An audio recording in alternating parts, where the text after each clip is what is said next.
I am starting streaming.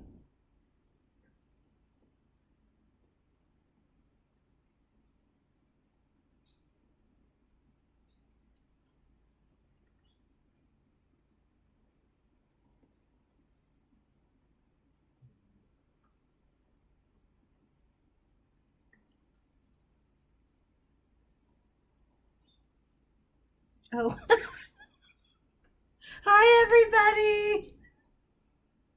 Oh, you guys, it's October. It's Halloween month.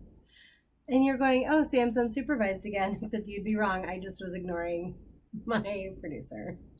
Sorry, Sam. Love you. Mean it. Hi, you guys. I'm so excited for October. I've got my first Halloween decoration of the year up. Things are about to get spooky. And each week you're going to get a little Halloween treat. First, this week we're going to start with I miss Sam here. I just want you all to know I miss talking with him. I mean, he is here, but you know what I'm saying. Anyway, we have announcements real quick. I'm here. Hi, he is here. I'm so glad you're here. Oh, goodness. We have too much fun. All right. Real quickly, our play reading series, make sure and go check out Zoom date because you only have until October 24th, which also happens to be my birthday eve, which also happens to be when early voting starts in California. So that's a very important date. So watch Zoom date until the 24th, then go out and vote and send me a happy birthday message showing that you voted, please. That's what I would like for my birthday. Thank you. And Henry Cavill's email address. Also, if you would like to submit a play, we're still taking submissions. Email plays at kentwoodplayers.org. And for the October slot, it's a very special slot. So if you'd like to see the performances, you're going to have to watch it live with us at our member meeting. So come check out Kentwood. If you aren't already a member, come check us out, see what we're all about. Our member meetings are a lot of fun. You get some information, you can ask questions, and then you can stay for a fun show. We're a little social distancing edition of the October music hall, so you'll have some great entertainment, and it'll be a lot of fun. So come check us out. If you'd like more information on that, email marketing@kentwoodplayers.org or check out our Facebook page. And then the November slot I'm very excited about. Our very own Sam Gianfala will be directing. Hi, Sam. That's the one. He's directing Recipe. I was going to ask him who wrote that, but he disappeared. He's like a ghost. He's our October ghost. So that's going to be fun. So make sure you come in and check out our November play reading series. In addition, let's see. The Night of Black Excellence is going to be October 24th and 25th at 5 p.m. And I am putting the link in the little chat right now so that you all, maybe, am I challenged? Oh, I got it. So that you all can have this link. And it is free, and you do not have to be an LMU student or faculty to attend. Hi, Daz. Thank you for the hellos. Oh, it's Des. I'm sorry. I can't read. Let me move this over. Hi, Des. We are, let's see, I put that link in there. So make sure and check that out. That it's going to be really wonderful night of excellence. And then Elizabeth Bouton, our very dear Biddy, is performing for Torrance Theater Company in their upcoming production of Bower. And that is on October 18th. And if you go to the Torrance Theater Company website, you can see it's part of their Play at Home series. And these are really fun. I saw good people in there. It was excellent. I'm going to be checking out Bower. It starts at 6 on a Sunday. So I'm going to have to work something out because we got a show at 7. And that will be show 2 of our very special series we've started, which is our Kentwood Kids series. And I'm so excited for today's first Kentwood Kid coming onto the show. You remember him as our dear, drunk Rockin Robin Hood. Let's welcome on Dillon Hensel. Hi, Dillon. Hi, Sam. How are you? I'm great, thank you. How are you doing? I'm excellent. Yay. I was I just want you to know something real quickly before we start. Well, let's tell our viewers. I directed Rockin Robin Hood, for those of you who don't know, and Dillon was one of our leads, played Robin. And I have this. Wow. Which you actually gave me. No way. This was your prop that you used in the show, as you know. But you actually gave me, because remember it broke? I do remember. And then you were like, you gave it to me at the end instead of keeping it yourself, which I thought was very sweet because you could have kept this. I actually stabbed myself in the hand with that. Well, no wonder. You were like, here, take this from me. I can't be trusted. You did say that, so I thought that was weird. But anyway, I have this on my, it's real, y'all. It's not sharp, but it is real. This was not my idea to give a young performer a real blade. It's not sharp. Don't freak out. But I have it on in part of my decor in my house. I love it. That show meant a lot to me. It was a very special experience. It meant a lot to me as well. Yay. Well, let's get to it. Let's start talking about theater and all kinds of things. Before we get to theater, though, Dillon, where are you from? Tell us a little bit about yourself. How did you come to be? I am from Westchester, born and raised.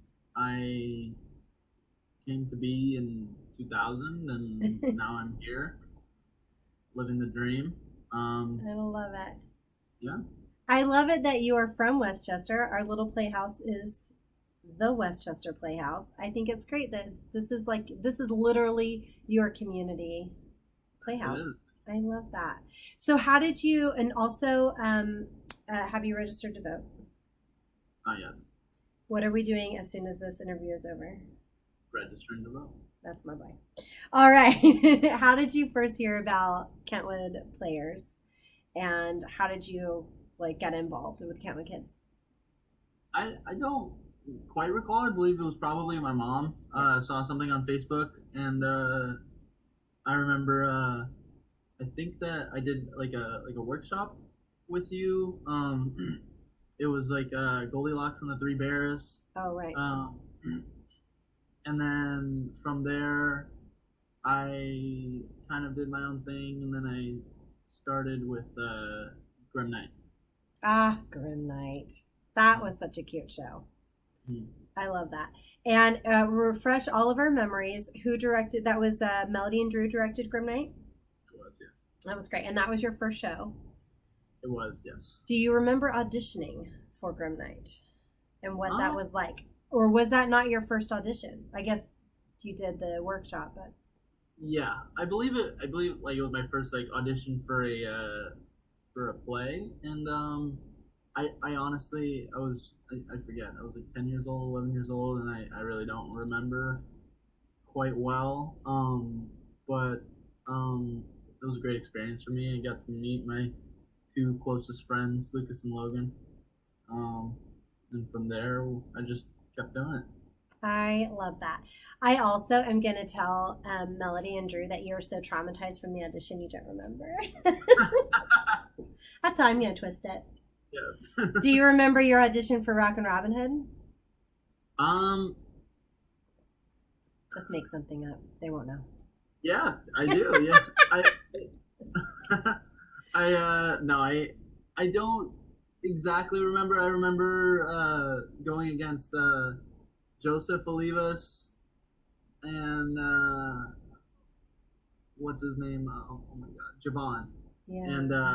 And they were two great candidates to play the role, but I really wanted it, and so I did my best and got it. I will say for those watching at home and for all of the cast involved, you boys, which is interesting because you named everyone that you have named was in the show.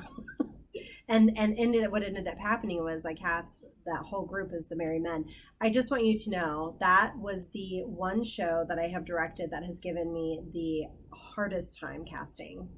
We stayed there. I think Melody will have to remind me, but I think it was 3 hours going over trying to piece that show together. And it wasn't because we were like, oh my gosh, these children, none of them can do it. We were like, oh my gosh, we could cast this show 3 different ways and have an amazing show.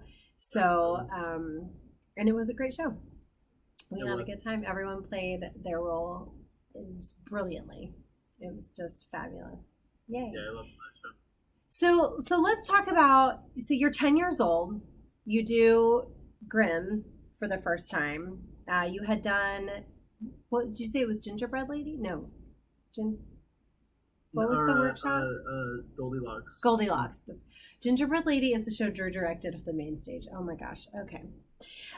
So you did Goldilocks and you did Grimm. What kept you coming around and sticking with theater as a child? Like what about it was like, this is cool? Because I know you also play hockey. Yeah. Those don't seem like they would fit together. No, yeah, I was really competitive with hockey. I played hockey till I was 16, and I had like 6 concussions by then, and it was really expensive, and so I had to yeah I don't know really what kept me going. I think it was mostly like the community, and I loved that like I was learning to take direction. Like I learned that through hockey and in theater that I didn't know everything, and it was a really good experience being around people of all ages, not just my own, and coming together and making something work. Really, making something beautiful. Yeah, absolutely. It's so interesting. That's such a common theme that we hear a lot whenever we're talking to people when they first get started, why they stick with it. And it's that sense of community, that sense of working together to make something happen. Absolutely. That's great. And yeah, I just I never really met anyone like theater people, and that was that's really what kept me going. I think was just it was like a big party, Yeah. through and through. So Yeah. I really enjoyed that. There are no people like theater people. So I think when you find the tribe, you're like, this is cool. Let's stay here. That's Exactly. really neat. That's really neat. And did you continue doing, did you ever do like theater and stuff in school? How did it influence you Yeah, going I forward? I in school I did a lot of leads. I played Hades in a play at one point. And yeah, I just really enjoyed it. It helped me like overcome. I have like social anxiety, and so it's really helpful to like to you can almost like if you're feeling that anxiety, you can put on your face that is you. You know what I mean, Uh, and really overcome that, and be able to speak your mind and talk to people and have some conviction. Absolutely. You know, it is very common in this world of artists. I mean, in general, people, I think more people deal with anxiety and social anxiety than we realize. We're just now as a society being able to talk about that. I myself have some social anxiety, and everyone's like, really? And I'm like, I'm painfully shy, and everyone doesn't, no one believes me. But it, because outwardly, or when we're on stage playing these crazy roles, it just seems like there's no way you're shy. I just saw you be a goofball. But Exactly. when I have to do, when I have to deal with people as myself, it can be very stressful. I Yeah, have, but I you get through have, it. what was that? But I'm sorry for interrupting, but you get through it, right? Like I think that's something that theater really can benefit to people is that you can get through it, and it's not as scary as you think. Yeah, exactly. And what you said about putting on the face that is you, that really rang true for me. Because there are events where I've shown up and I'm like, I'm not going in. I don't know anybody. I'm not with anybody. I'm not going in. And actually, Melody, who has directed you, who is my business partner, I remember one time I was on a phone with her, uh, getting ready to head into an event. She goes, just put on your Marilyn and walk in. And I was like, okay, I can do that. And it was like this whole like breathing, okay, I've got it. Put on Marilyn. And I walked in and everybody turned because when you put on that stage presence, it's meant for people to watch. And I was like, inside, internally, I was like, oh my gosh, that's not, that was too much Marilyn, too much. No, never too um, much. but yeah, that's what helps us get through are those little tools we use. So how did it? So what are some of the skills we were talking earlier? What were some of the things that really resonated with you in doing the? Because we're also a student at Kentwood Kids, so we did a lot of classes together, and then we did the shows. What were some things that really resonated with you that you were able to apply in your regular life? Um, well, I think what I learned from those classes in the theater was having there's like a power to body language, and I really got to understand that a little better, and how I present myself in a room, just like you were saying. Uh, if I want attention, if I don't, if I just want to kind of fit in, if I kind of want to go against the grain. I have that power now, instead of just kind of not really understanding body language and how you present yourself. Like being a confident person.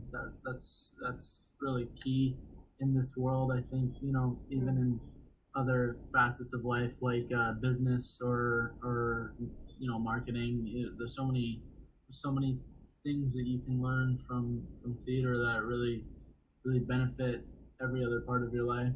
Public speaking, preparation, like writing down notes, like say on your script, and about your dialogue, and really understanding what people are really saying, instead of just Absolutely. what could be on the surface. So Absolutely, I think it's just tickling me to hear you say all these things because this is a subject that we've had on here when I've had Melody on, when I had Drew on last week, when I've had Marty on, Marty who's also watching. Hi, Marty. But it's that very thing, like we think that it doesn't matter if you're going to pursue theater or film and television as an actor or performer. These are skills that you will use in any aspect of your life, and those are the absolutely. very skills. um, it just tickles me. um, I also think, and you had talked about this earlier, I think that that empathy is a huge thing that we get out of theater by literally putting ourselves in another person's shoes. Absolutely. um, has it helped you, and also dealing with like social anxiety and stuff like that, has it helped you to be able to relate to people in a different way, or did you notice any kind of thing as you were growing up, uh, communicating and that kind of stuff? Yeah, absolutely. Like really, it kind of helped me like see from another perspective, I guess, and really put myself in the shoes of somebody else, that while they might be um being mean and maybe cruel to me, that could just be a reflection of something else that's going on in their life that really isn't directed to me. Wow. And that it's just like the same with like a character and their turmoils and struggles that really aren't shown in the play, or in the performance, like things that like a good background for your character, I guess, is like that's how I would connect it, really. Like a character might be mean or cruel to everyone, but really it's something that's happened in their past, and it's Mm. important to have that in your in what you're thinking about when you're playing that character, and so that it really helped me with that. Yeah. Oh, I think that's great. One of the things I also really appreciated you as a student, as a young actor, as I was directing with you, is that you really worked to be well rounded and to have a story for your character, even at such a young age. You were focused on it like an adult actor would be, which I think is really important because oftentimes we discredit young people in our society, in our lives. We don't really listen to them. We don't think they can add value. We think they don't know what they're doing, so it's our responsibility to tell them what to do. But really, really, I was learning a great deal from working with all of you, and the questions that you would ask as you're approaching even such a goofy show as Rockin Robin Hood you were really looking for that well-rounded story for the character, and I think that it showed in your performance that there was something more to that. Yeah, um, I think that's something I definitely took away from theater as well. I always really like wanted to be more independent as a person. Like my parents personally are very like they thought I was a smart kid, so they wanted me to get good grades, and I didn't know if that's exactly what would make me happy. And I think that's the most important thing is love and happiness. And mm, uh, so theater really gave me that independence for hours. I would be, with people my age, really just feeling more like a independent person. Maybe not like an adult, but like a more right. like independent being that can make decisions for myself, and that freedom was really crucial to me growing up and being a mature, well functioning adult. Absolutely. I mean, here we are having this conversation. I'm like listening to you, and you're 20, and your brain's still developing, and I'm going, wow, he's so mature. Like, Hardly. yeah, well, you can Regress. you can still play around and be a goofball because I'm 25 plus and still play around and I'm a goofball. But there's still maturity, and it's really impressive. Yay. So speaking of that, you have your whole life ahead of you. Are there things that interest you now that you think you want to pursue, or do you have any idea what you want to do with the 100 years ahead of you? Yeah, I'd like to, hopefully have my own business. Um, I started working when I was 16, and I had a really amazing manager. And then I had another experience where I was managing a restaurant slash wine bar in Santa Monica, and I had to deal with a completely unbelievably childish owner that Oh, wow. was nonstop with me, and he would get drunk in the restaurant, Wow. and I'd have to basically babysit him and the tables and the employees, and at the same time have some brain left over to try to improve revenue and make the restaurant a better place, give it a give the Wow. customers a better experience. So that's kind of what I love though, and I think that hardship kind of uh, improved me. Like if I ever end up owning a restaurant, I'll know what not to do. Um, Yeah, getting drunk while working is usually not a thing to do when you own a business. So that's a yeah, good lesson. absolutely. And it was just it was embarrassing for him, and Yeah. he would try to schedule things that didn't really fit into our staffing. And I'd try to tell him like, look, we need more people here if you want to have a 60-person party and have two servers. You know what I mean? And so I had to definitely like deal with adversity there, and I think it's kind of like put me in a better place. So I definitely wanna own my own restaurant. At one point, I love food, and I love the theater of taking care of people and showing them the beautiful space that you've envisioned, and how at home and yet unique they could of a place that you can create for them. If that kind of makes sense. That is awesome. Out of curiosity, what kind of food are we going to be focused on at your restaurant, the restaurant of your dreams? I don't know. I have a few chef friends that I kind of have been working on picking their brain. I've been thinking of doing some sort of like Latin Italian fusion foods that I think that I can have a really those are my two favorite types of food. And I think that I love it. I have a really unique um, palate, and but also really universal palate. And so um, the the boss I'd been working with, he's like a big huge foodie. He's traveled the world. He's eaten 8 Michelin stars in a day. He's a very Oh, rich man. And he used to come to me and ask me every time the chef would come up with a new dish what I thought about it.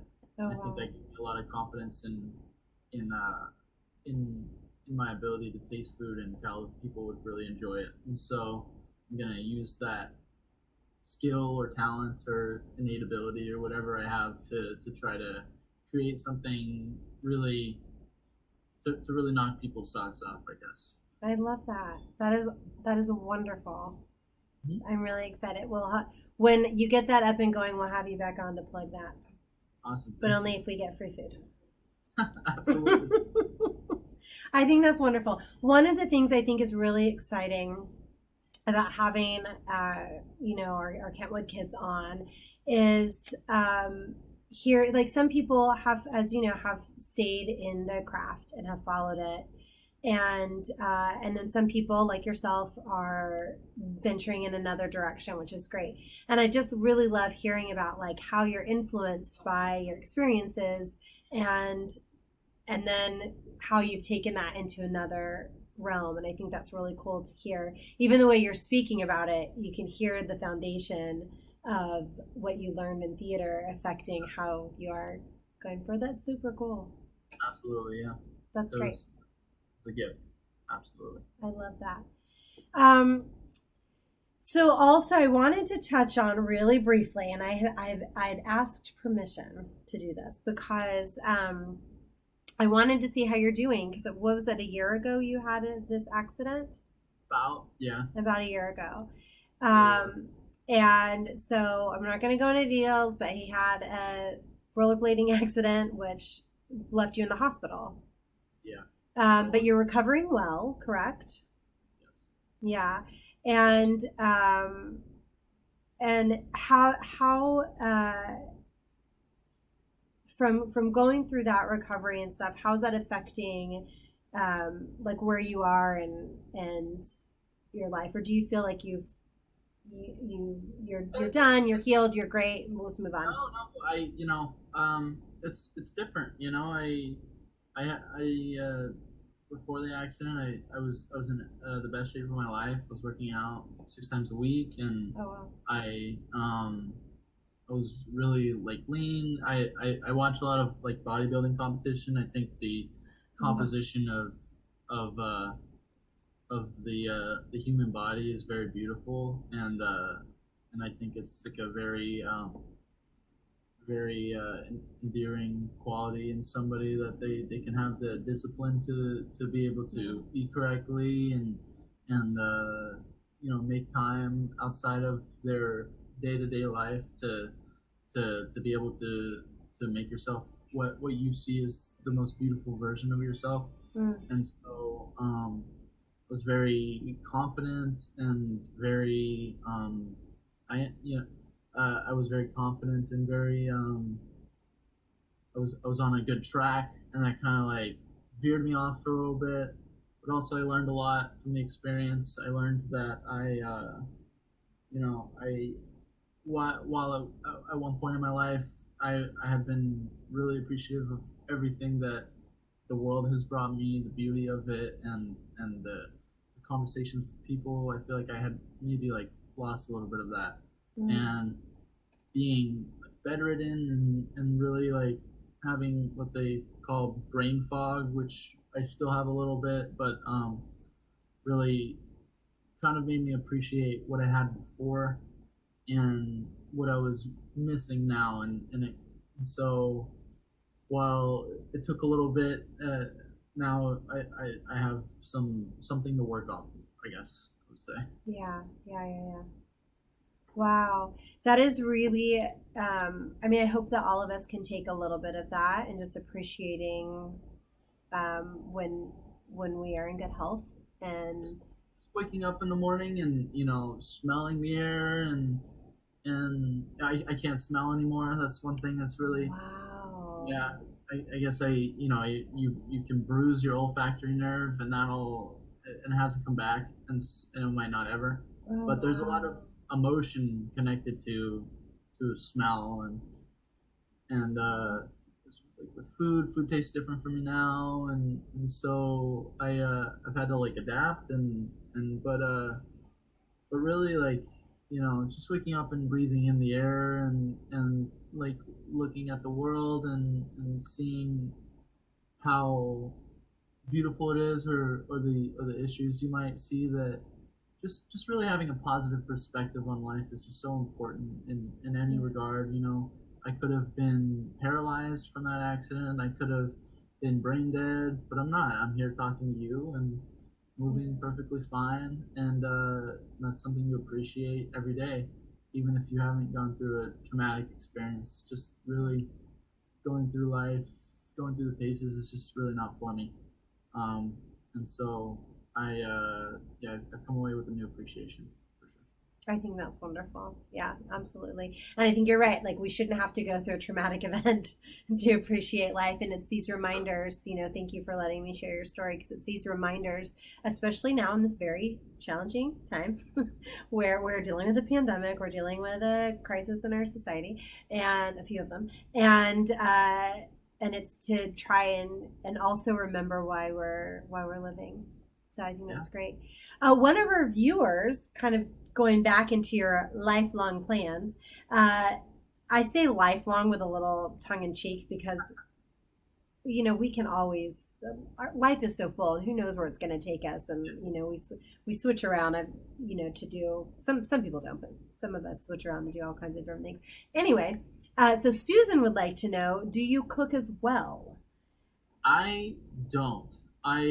If I do cook, it's not a like calculated learned approach. I really just like grab a bunch of ingredients I think would taste good together, and oftentimes it doesn't disappoint me, but I um but I like to critique food, and I notice differences even if I have the same thing twice. I like to you know it's interesting because you go to like say like Chipotle, right? And in Chipotle you can have um, the same exact thing twice, but the person who cooked it really matters. You can taste the difference, to Mm. me at least. And so that's something I learned at the restaurant I'd just been at, that it really matters who's cooking your food, how they're preparing it, um, how the ingredients are stacked in order, and yeah. Long story short, no, I don't cook. Uh, But have you, I mean, you have such a different viewpoint. I mean, the fact that you're even like, it depends on which person cooked it, and we're talking about, like a Chipotle. You have fine taste buds, obviously. So have you thought about going to culinary school or doing something like that and honing that craft? um, it, it's quite a like a daunting thing to think about. Mm. It's a whole art form, and I think that a lot of the best chefs love to cook, and they have been doing it since they were young, and they have an advantage where they have family recipes that they get to work off of, Mm. and I just feel I don't really have that kind of edge to I'm not saying that I couldn't or that I wouldn't, but I don't think I have that passion to cook. Really, I have a passion to eat, and Right. You bring up a really good point, and that is, it is an art in its own. I have a very good friend who's a five-star chef, and it is an art yes, completely. It really absolutely. is. Uh-huh. And it seems like you're really just into the management of things, which I think is wonderful. You've got great skills for that. So Yeah. that's really exciting. Yay. Here's, before we leave the food topic, here's a very, very important question. Yes. This is going to determine the rest of our friendship. What are your feelings on cilantro? Uh, the the the the herb or Mm-hmm. the Yeah, the herb. Mm-hmm. I think it's necessary in Hmm. certain Do things. you? I Do you? I I Mm-hmm. personally wouldn't eat raw cilantro. Mm-hmm. But I can taste if salsa has cilantro or if it doesn't have cilantro, Right. and it needs cilantro. You know what I Because mean? I when you don't. taste it, it's because it tastes evil, and then you're like, oh, this this has a little bit of gross in it. Is that what you mean? No, no, no, no, not at all. I I like cilantro. I think cilantro is good. I wouldn't. I don't go to it. Do you not like cilantro? I literally think it is evil. My dad is the same way. My dad tastes cilantro Yeah. in anything. Yes. If they put a sprig of cilantro in salsa, he would taste it and wouldn't eat any more of the That's salsa. correct. It's crazy. That is correct. But like, if I'm to be a good food taster, then I don't like fish, but there are times at the restaurant I was eating prawn, and I was eating like sea urchin and caviar, and it's just Wow. it's, it's something I have to. I'm extremely picky eater. I know what I like, but at the same time I have to have an open mind. And so cilantro, I eat cilantro, and I think it's important in a lot of dishes. I am proud of your willingness to try things you don't particularly care for. Sam Gianfala is trying to tell me that I'm canceled because I don't like cilantro, but what Sam doesn't realize is that I have advanced taste buds. So there you Exactly. go. Just side note, I know it's a theater podcast, like why are they talking about food? But side note, cilantro is the most divisive herb. There is actually even a website called IHateCilantro.com. I know, yeah. People hate cilantro. Yeah, I'm one of them. It's actually a genetic thing, I believe. It is. Yeah, and that's totally fine. Like if you can't handle that taste, like we won't have it. You know what I mean? Yeah, just know when I come in, you can tell everybody you guys hide the cilantro from the kid. Don't let anything get into her food. Yeah. No, that's funny. That's great. So real quickly before we wrap up, getting us kind of back on to the theater wagon.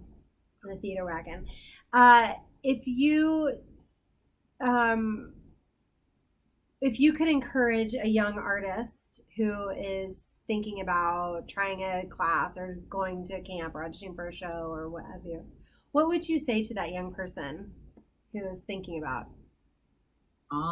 I would say just try it and it'll change your life for better or worse. That's all I can say. I mean, some people maybe not for worse, but because you'll just learn that you learn something from that education, and you learn that either you can like rule that out of the many things that you can do in life, or maybe you can grow off of that into some other subsection of whatever it is, or you can just maybe fall in love with the thing itself that you're studying there. So I would say just go for it, try it. Life is short, and so you have to fit as many experiences in it as you possibly can, and as long as you have a positive look on going into it and in your life, and maybe might not be what you're learning, but the experiences with the people that you are sharing that with, then like it's just all around a good time. I love it. I love it. Yay. I think that's absolutely true. I think there's no harm in just going for it and trying. Great. Do you have a favorite experience in the theater? Something that just you could be a favorite role, a favorite show, a favorite one performance, a moment in a performance, but something that has stuck with you that you really enjoyed? Um, I could like list a lot of my favorite things. Building theater with Drew. That was building the set pieces. That was amazing. A great experience. I remember many late nights there, working with power tools and such, and being a young lad, and just really like being given that responsibility gave me a lot of gratitude and good feelings for adults in general at the time. And then let's see, Rockin Robin Hood. I received a lot of praise for that That felt really good. I had an amazing experience with everyone in that cast, and that was fantastic. Um, Greece was really fun. I had a great time playing Heracles. Gave me a big confidence boost, feeling like the big strong dude. Um, and yeah, I mean, like top to bottom, the directing I received was so not condescending, and that's what I had been used to as a young lad. Was a lot of really, not taking my opinion into consideration, and Mm. you and Drew and Melody all were just so very warm and welcome and had so much respect for us as kids that I couldn't thank you guys enough. It was amazing. Thank you. That's really good to hear, and I'm getting a little emotional. ah, um, that it really does mean a lot. And I have to say, I remember I didn't get to be there for rehearsals for Grease because I was rehearsing something else. And I remember well, for most of the rehearsals, but I remember walking in right before you all opened. And there were two people that came out that I was like, and it was you when you came out one of your entrances, and I was like, who is this kid? Like, where is this power guy coming from? And and Kobe, because when we first met Kobe, Kobe wouldn't even look up. I don't know Yeah, if you remember that, but he answered in monosyllabic answers and wouldn't even look up. And then came in Zeus, and I put a picture up of that from that show on announcing you coming on to this, and it was him behind you with the lightning bolt, like ready to attack you as Zeus. And that was yeah, I was just really impressed by watching the growth that you had, finding that strength and that boldness. It was really fun. absolutely, yeah. It's been a great asset. Yeah. Oh, yay. Do you have a crazy debacle? Was there ever a time that something went wrong in a show? Or was there a show that went wrong? Because I was in a show once that went wrong. The entire show was wrong. Um, no, like so, not with Kentwood, but there was at one point I was in a show. It was about an old radio. I honestly forget all about it. This was in El Segundo. Um, One of the cast didn't wasn't listening for his cue to go on, and so we had to improvise on stage, and it was like a central part of the whole plot of the show was him coming on and the lines we were gonna have with him, and the entire show was basically like ruined after Oh, no. because because none of it really made sense, and Oh, we had to like kind no. of like do it on the fly, and it was kind of a nightmare to be Oh, honest with you. no. Yeah. That is one of my worst fears is I think I have less fear of being on the stage when somebody has forgotten their cue. It is me forgetting an Oh, entrance or forgetting a line or forgetting like blacking out and like, oh, that's like a I have nightmares. well, I'd experienced like line lines being forgotten, but never like somebody just not coming on, and people were trying to find him, and he Oh, wasn't around, and no. it was like you could almost like hear the people, where is he? You know what I mean? Oh, In the no. off stage, Oh, and no. it Oh, was looking back on it, it was funny, I guess, but it yeah. was yeah, it In was the neat. moment, it's stressful, but looking back, it's hysterical. And that is live theater. I love it. Yay. Well, real quickly, we're in a pandemic, obviously, in case you didn't know. What do you hope what do you hope comes out of this when we come out of this craziness? What do you hope the world looks like coming out of this? What do you hope Um, we've learned? I don't know. I haven't seen it, but I hope there's a lot of self reflection.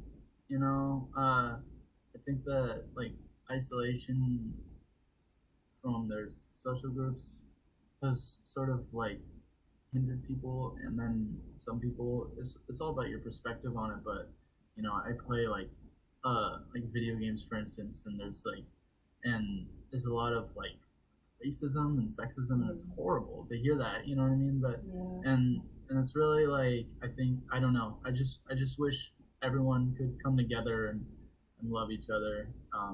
I play music now, and I love to sing, and I think that like as a real like it's a real passion of mine to sing, and I think that hopefully maybe not me, I'm not practiced enough, but somebody can come, some group can come together and show the world that we can all just love each other and really have a cohesive experience on this world, even though our dreams are all very different. And yeah, I hope that we come out stronger than ever as a human race. Yeah, that's beautiful. Thank you, Dylan. Yeah, I think that that's really great. I'm hoping the same thing, that we've taken the time to do some reflection, and that we are moving forward out of love. And I just want to say, you don't have to be a super creator or like super accomplished to share your message and to share your creativity and heart. So you keep on playing that music and sharing it, and it will influence, even if it's a small scope, that will keep rippling out.